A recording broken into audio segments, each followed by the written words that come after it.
एक बार जब गौतम बुद्ध एक गांव से गुजर रहे थे तो उनसे हेट करने वाले लोगों ने उन्हें रोककर काफी भला बुरा कहा और गौतम बुद्ध बिना कुछ बोले आगे आ गए। तब गौतम के साथ वालों ने उनसे पूछा कि आपसे उन्होंने इतना कुछ कहा और आप बिना कुछ कहे आगे आ गए। तब गौतम ने जवाब दिया कि जो मुझे लेना था मैंने ले लिया, भला मैं वो चीज क्यों लूं जो मेरे किसी काम के नहीं। गौतम बुद्ध ऐसा इसलिए कर पाए क्योंकि उन्होंने अपना पॉजिटिव मेंटल एटीट्यूड डेवलप कर लिया था और वो हर एक चीज में कहीं ना कहीं पॉजिटिव चीजों को ढूंढ निकालते थे। तो आइए जानते हैं वो 10 गोल्डन रूल जो हमें पॉजिटिव रहने और अपार खुशियों के साथ सफलता तक ले जाने में हमारी हेल्प करेंगे, सिर्फ आज की बुक समरी पॉजिटिव थिंक में। हम सभी लोग आदतों के गुलाम होते हैं। हमारी आदतें और उनका प्रभाव या तो पॉजिटिव हो सकता है या फिर निगेटिव। ये सब हमारे इंटरेस्ट पर डिपेंड करता है। हम अपने निगेटिव एटीट्यूड को पॉजिटिव एटीट्यूड में भी चेंज कर सकते हैं। अगर आपको अपनी लाइफ में कोई भी अच्छी बात पता चलती है जो आपके लायक हो तो उसे अपनी लाइफ में तुरंत उतार लेना चाहिए, क्योंकि कहा गया है जब मैं सुनता हूँ तो मैं भूल जाता हूँ, मैं देखता हूँ तो मुझे याद रहता है, पर जब मैं इसे करता हूं तो वो मेरे रगों रगों में समा जाता है। इसलिए हमें सिर्फ सुनना और देखना नहीं, इसे अपनी लाइफ में अप्लाई भी करना है।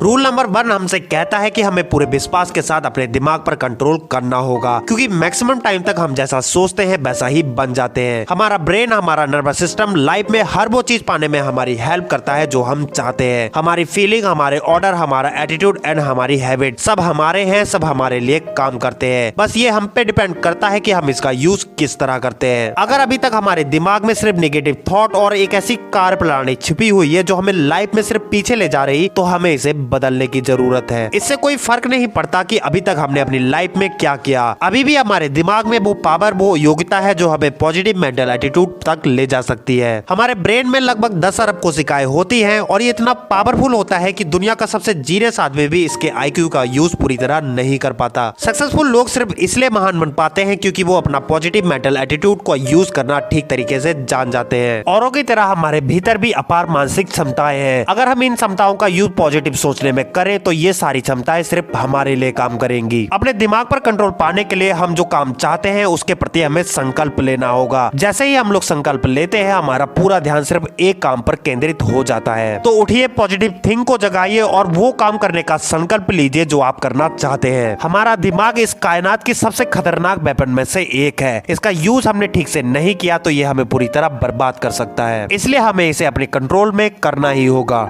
रूल नंबर 2 हमें बताता है अपने दिमाग को उन चीजों पर फोकस पर लगाइए जो आपको चाहिए और उन चीजों से दूर कर दीजिए जो आपको नहीं चाहिए। जो भी आप अपनी लाइफ में हासिल करना चाहते हैं उसे पाने से पहले आपको अपने दिमाग पर उसकी कल्पना पहले करनी होगी। उसकी दिमाग में एक इमेज बनानी पड़ेगी, क्योंकि दिमाग में सबसे इंस्पायर करने वाले थॉट किसी इमेज के कारण ही आते हैं। अपने आप को कभी ये कहकर सेटिस्फाई मत कीजिए कि मुझे और भी ज्यादा पावरफुल एंड वेल्दी होना है, बल्कि इस बात की कल्पना कीजिए कि अगर मैं और भी ज्यादा पावरफुल और वेल्दी बन गया तो मैं कैसा दिखूंगा, मेरी पर्सनालिटी, मेरा एटीट्यूड कैसा लगेगा। जब भी हम लोग परेशानी में होते हैं तो अच्छी चीजों को भी बुरी तरीके से सोचने लगते हैं। तो प्रॉब्लम की कंडीशन में भी हमें अपना पॉजिटिव मेंटल एटीट्यूड बरकरार रखना है। ये सोच लेना है जो हो गया वो हो गया, बीती घटना को ना मैं बदल सकता हूँ ना कोई और, लेकिन मेरा प्रेजेंट, मेरा फ्यूचर मेरे हाथ में है, मैं उसे बदलने की पूरी कोशिश करूंगा। हमारा पूरा फोकस इस बात में होना चाहिए कि उन बीती घटनाओं में हमें क्या अच्छा सीखने को मिला। इन कल्पनाओं की शक्ति से हम लोग बहुत कुछ पा सकते हैं। ये कल्पना की पावर हमें उन चीजों के पास ले जाती है जो हम लोग चाहते हैं। इसलिए जहां तक आप लोग पहुंचना चाहते हैं उस चीज की कल्पना कीजिए। अगर मैं उस पोजीशन में पहुंच गया तो मैं कैसा लगूंगा। रूल नंबर 3 हमें बताता है हमें दूसरों के साथ वैसे ही पेश आना चाहिए जैसे हम अपने लिए अपेक्षा करते हैं। अगर हम लाइफ में अपने लिए हेल्प चाहते हैं तो हमें इससे पहले दूसरों की भी हेल्प करनी होगी। उनका पेरेंट्स, उनका रक्षक, उनका एडवाइजर हमें बनना होगा। खुद के लिए खुशियां पाने का सबसे आसान तरीका ये है कि हमें अपने थॉट, अपने एनर्जी को डेली लाइफ में दूसरों को खुशी देने में लगाना होगा। हमें अपने छोटे छोटे कामों से लोगों को खुश करना होगा। किसी को चेयर दे देना, किसी के लिए डोर खोल देना और छोटे छोटे बातों में हमें थैंकफुल होना होगा, क्योंकि जब हम किसी को बिना ईगो, बिना कुछ वापस मिलने की लालच के बिना खुशी देते हैं तो ये नेचर हमें उससे कई गुना ज्यादा बढ़कर खुशी हमें वापस देता है। जब दूसरों को हम अपना एक हिस्सा देते हैं फिर उसके बाद जो हमारे पास बच जाता है वो कई गुना बढ़ जाता है। दूसरों की हेल्प करने के बदले हमने किसी और की नहीं बल्कि खुद की हेल्प की होती है। दूसरों की हेल्प करने के साथ ही हमें अपना बिहेवियर भी बदलना होगा। अगर कोई भी समस्या हमारे सामने आती है और हम उसका विरोध और शिकायत करते हैं तो हम अपना PMA खो देंगे, यानी पॉजिटिव मेंटल एटीट्यूड। क्योंकि लोगों के सामने जब कोई समस्या आती है तो वो किसी ऐसे शख्स को ढूंढते हैं जो उस प्रॉब्लम का समाधान कर सके, ना कि किसी ऐसे को जो प्रॉब्लम को और बढ़ाए और गुस्सा होकर वहां से चला जाए।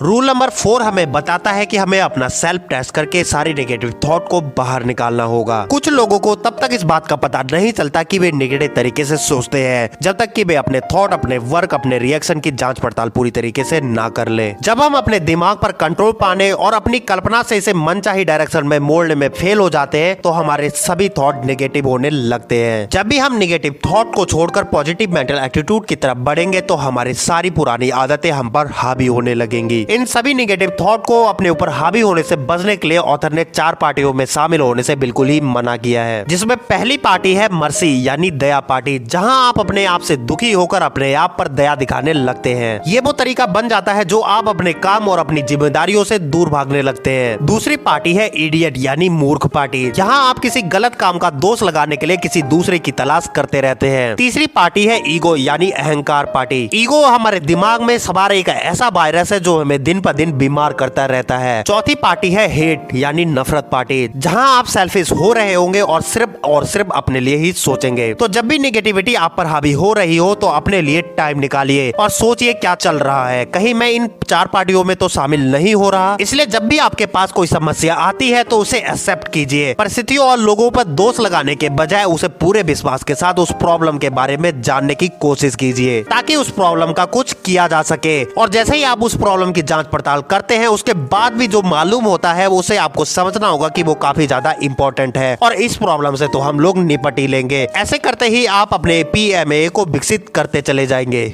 रूल नंबर 5 हमें बताता है हमें खुद खुश रहने के साथ ही दूसरे लोगों को भी खुश करना होगा। खुश रहने के लिए हमें अपनी खुशियों को लोगों को दिखाना होगा। अगर किसी नए विचार को अपने अंदर लाना है तो नए ढंग से काम करना भी सीखना होगा। अगर हम लोग अपनी आंतरिक खुशियों को पहचान लेते हैं तो हम लोग दूसरे लोगों को अट्रैक्ट करने में सक्सेसफुल हो जाते हैं, क्योंकि लोग हमेशा पॉजिटिव लोगों के साथ रहना पसंद करते हैं और उनके आसपास ही रहते हैं। और अगर हम लोगों को चिंता ही करनी है तो क्यों ना हम चिंता पॉजिटिव ढंग से करें, क्योंकि पॉजिटिव ढंग से सोचना उतना ही आसान है जितना कि नेगेटिव ढंग से सोचना। चिंता करना ये सोचना है कि क्या गलत हो सकता है, सॉल्यूशन ये है कि हमें ये सोचना है कि क्या सही हो सकता है। जब भी आप अपनी आंखें बंद करके अपने लक्ष्य के बारे में कल्पना करते हैं तो इस तरह कल्पना कीजिए कि मानो आपने वो गोल को अचीव कर लिया है और उस गोल को पाने के बाद हमें कैसा लगता है और हमें कैसा महसूस होता है। जब भी आप अपने आप को नेगेटिव थॉट से घिरा पाए तो तुरंत अपने दिमाग को उसे रोकने का आदेश दीजिए। फिर अपने दिमाग में उन इमेज की कल्पना कीजिए जो वास्तव में आप अपनी लाइफ में होना चाहते हैं। लाइफ में ढेर सारी प्रॉब्लम होने के बावजूद भी खुश महसूस करने में आखिर क्या बुराई है, हर चीज में अच्छा देखने की कोशिश करने में आखिर क्या बुराई है।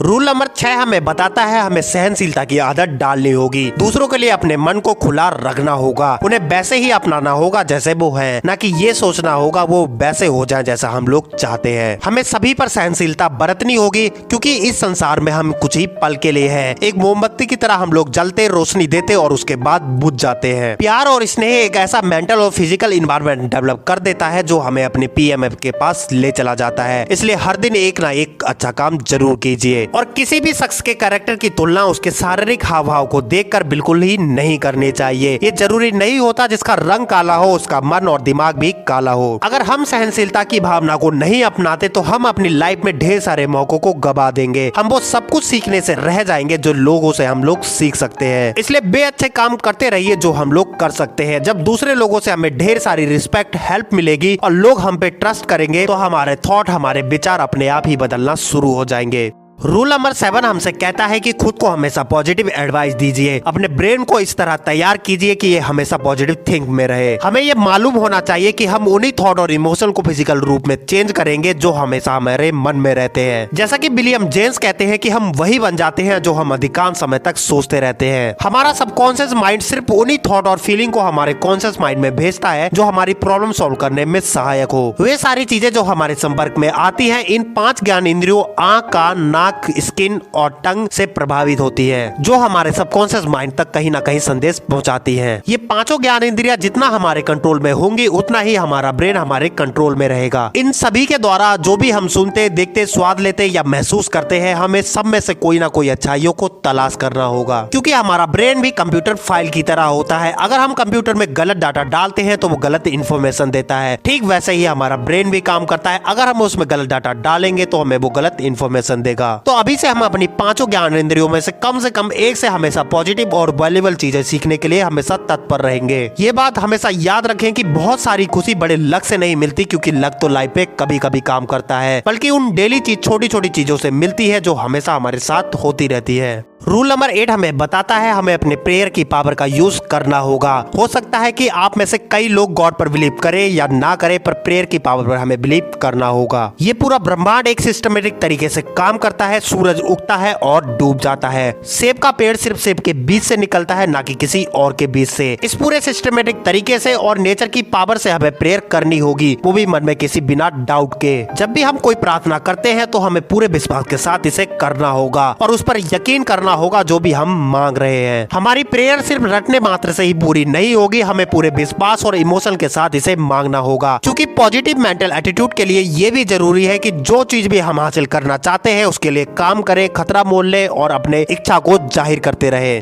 रूल नंबर 9 हमें बताता है कि अपना गोल डिसाइड करना। अब ये हम पे डिपेंड करता है कि हमें अपनी लाइफ से क्या चाहिए। जब हम ये डिसीजन ले लेते कि हमें क्या चाहिए तो हम अपने ब्रेन पर कंट्रोल पा लेते हैं, क्योंकि हम उन थॉटों से दूर हो जाते हैं जो हमें डिस्टर्ब करते हैं। अपने गोल के लिए हमारे अंदर एक गहरी इच्छा का होना बहुत जरूरी है। जो भी हम पाना चाहते हैं उसे पाने का संकल्प हमें लेना ही होगा। वो हर एक चीज करनी होगी जो हमारे गोल के लिए जरूरी है, और इसी के साथ हमें अपने गोल और अपनी वैल्यू को समझना होगा और उसकी वैल्यू के हिसाब से कई गुना ज्यादा बढ़कर काम करना होगा। हमें अपने गोल को तब तक दोहराते रहना है जब तक कि वो हमारे सबकॉन्शियस माइंड में कहीं ना कहीं बैठ नहीं जाता। सफलता उन्हीं को मिलती है जो कोशिश करते हैं। जब भी हम अपने गोल की तरफ बढ़ते हैं तो हमें मौका मिलता है उन सब चीजों को जानने का और अनुभव करने का जो हमारे सामने नहीं होती, और हम ये जान लेते हैं कि हमें क्या चाहिए। तो जो भी हमें मौका मिलता है उन्हें गले लगाकर उनका स्वागत कीजिए। रूल नंबर 10 हमें बताता है रोज कुछ ना कुछ पढ़िए और सोचिए और प्लान बनाइए। ऑथर की मुलाकात एक शख्स से होती है, वो शख्स जिसकी लाइफ में ढेर सारी उदासी भरी हुई थी। ऑथर ने उनसे पूछा कि क्या आपके पास सेल्फ हेल्प बुक है, तो उसने आंसर किया, हाँ इस टाइप की बुक मेरी लाइब्रेरी में पड़ी है, बट उन्हें मैंने कभी पढ़ा नहीं, मेरे पास इतना टाइम ही नहीं। पर दिलचस्प बात यह है कि सक्सेसफुल लोग अपना सारा काम करने के बाद भी किताबें पढ़ने के लिए अपना टाइम निकाल लेते हैं। अगर आपको कुछ पढ़ना है तो सबसे पहले सेल्फ हेल्प मोटिवेशन बुक पढ़िए या फिर टेप सुनिए। ज्यादा नहीं तो कम से कम 15 मिनट अपने आप को दीजिए या फिर कोई छोटा सा लेसन पढ़ लीजिए और ये समझने की कोशिश कीजिए कि ऑथर इसमें क्या कहना चाह रहे हैं, और ये डिसाइड कीजिए कि आपके लिए कौन सी थ्योरी बेस्ट है। इसलिए पढ़ना, सोचना और प्लान बनाना और छोटे छोटे एक्शन लेना हमें लाइफ में बहुत ज्यादा जरूरी है। अगर कोई हमसे कहे कि डेली 26 मिनट पढ़कर आप अपनी नॉलेज को दोगुना कर सकते हैं, तो क्या हम वो 26 मिनट नहीं पढ़ेंगे? जरूर पढ़ेंगे। अपने टाइम को उदासी में बिताने की जगह इसका लाभ उठाइए। अगर हम हर सुबह शाम 20-20 मिनट अपने आप को दे तो पूरे वीक में हम लगभग 5 घंटे अपने आप को दे देंगे, जिसका यूज हम अपनी नॉलेज बढ़ाने के लिए पढ़ने, लिखने और प्लान बनाने में कर सकते हैं। तो ये बुक समरी आपको कैसे लगी कमेंट सेक्शन में आप हमें बता सकते हैं और अपना ढेर सारा प्यार दिखा सकते हैं हमारे चैनल को सब्सक्राइब कर।